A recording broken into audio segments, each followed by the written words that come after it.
नमस्कार मित्रों, ज्ञानकुंज चैनल पर आपका स्वागत है। मित्रों, आज की कथा एक मोटिवेशनल कथा है। किस प्रकार महादेव बताते हैं कि मनुष्य को अपनी क्षमता की पहचान खुद करनी होगी ताकि हम अपने जीवन में बड़ा से बड़ा लक्ष्य प्राप्त कर सके। मित्रों, महादेव ने क्षमतावान सबको बनाया है, बस आवश्यकता है तो उसको पहचानने की। चलिए कथा शुरू करते हैं। एक महात्मा अपने एक शिष्य के साथ कहीं से गुजर रहा थे। चलते चलते वे एक खेत के पास पहुँचे। खेत अच्छी जगह स्थित था, लेकिन उसकी हालत देखकर लगता था मानो उसका मालिक उस पर जरा भी ध्यान नहीं देता है। खैर, दोनों को प्यास लगी थी, सो वे खेत के बीचों बीच बने एक टूटे फूटे घर के सामने पहुँचे और दरवाजा खटखटाया। अंदर से एक आदमी निकला, उसके साथ उसकी पत्नी और 3 बच्चे भी थे। सभी फटे पुराने कपड़े पहने हुए थे। महात्मा बोले, श्रीमान, क्या हमें पानी मिल सकता है? बड़ी प्यास लगी है।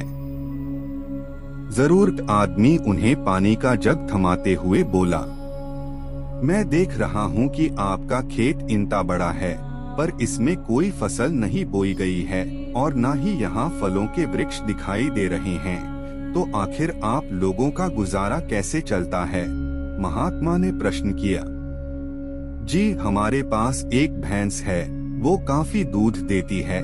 उसे पास के गांव में बेचकर कुछ पैसे मिल जाते हैं और बचे हुए दूध का सेवन करके हमारा गुजारा चल जाता है, आदमी ने समझाया। महात्मा और शिष्य आगे बढ़ने को हुए, तभी आदमी बोला, शाम काफी हो गई है, आप लोग चाहें तो आज रात यहीं रुक जाएं। दोनों रुकने को तैयार हो गए। आधी रात के करीब जब सभी गहरी नींद में सो रहे थे, तभी महात्मा ने शिष्य को उठाया और बोला, चलो हमें अभी यहाँ से चलना है, और चलने से पहले हम उस आदमी की भैंस को चट्टान से गिराकर मार डालेंगे। शिष्य को अपने गुरु की बात पर यकीन नहीं हो रहा था, पर वो उनकी बात काट भी नहीं सकता था। दोनों भैंस को मारकर रातों रात गायब हो गए। यह घटना शिष्य के ज़हन में बैठ गई। समय बीतता गया और करीब 10 साल बाद जब वो एक सफल उद्यमी बन गया, तो उसने सोचा क्यों न अपनी गलती का पश्चाताप करने के लिए एक बार फिर उसी आदमी से मिला जाए और उसकी आर्थिक मदद की जाए। अपनी चमचमाती कार से वह उस खेत के सामने पहुंचा। शिष्य को अपनी आंखों पे यकीन नहीं हो रहा था। वह उजाड़ खेत अब फलों के बागीचे में बदल चुका था।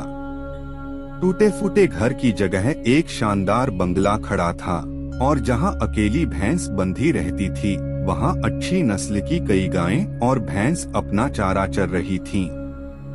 शिष्य ने सोचा कि शायद भैंस के मरने के बाद वो परिवार सब बेच-बाच कर कहीं चला गया होगा, और वापस लौटने के लिए वो अपनी कार स्टार्ट करने लगा कि तभी उसे वो 10 साल पहले वाला आदमी दिखा।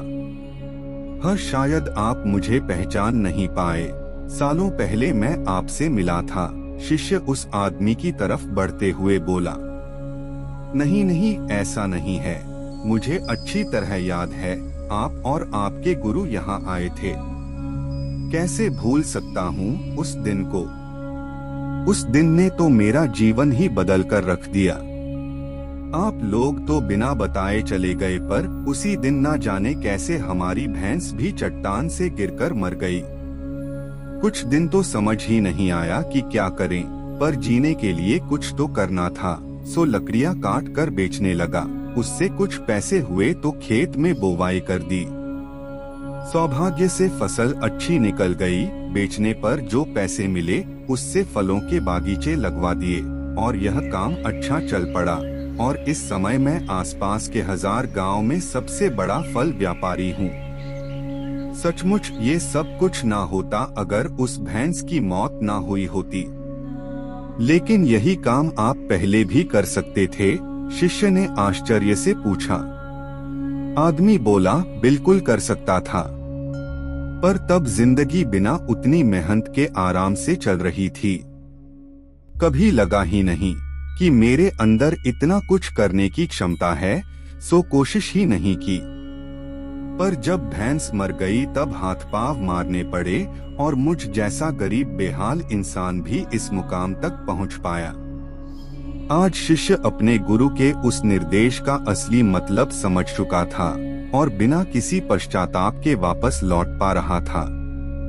मित्रों, कई बार हम परिस्थितियों के इतने आदी हो जाते हैं कि बस उसी में जीना सीख लेते हैं, फिर चाहे वो परिस्थितियां बुरी ही क्यों न हो। हम अपनी जॉब से नफरत करते हैं पर फिर भी उसे पकड़े पकड़े जिंदगी बिता देते हैं। तो कई बार हम बस इसलिए नए व्यापार के बारे में नहीं सोचते क्योंकि हमारा मौजूदा व्यापार दाल रोटी भर का खर्चा निकाल देता है। पर ऐसा करने में हम कभी भी अपनी पूरी क्षमता को उपयोग नहीं कर पाते हैं और बहुत सी ऐसी चीजें करने से चूक जाते हैं जिन्हें करने की हमारे अंदर क्षमता है और जो हमारे जीवन को कहीं बेहतर बना सकती हैं। सोचिए, कहीं आपकी जिंदगी में भी तो कोई ऐसी भैंस नहीं जो आपको एक बेहतर जिंदगी जीने से रोक रही है। कहीं ऐसा तो नहीं कि आपको लग रहा है कि आपने उस भैंस को बांध कर रखा है, जबकि असलियत में उस भैंस ने आपको बांध रखा है।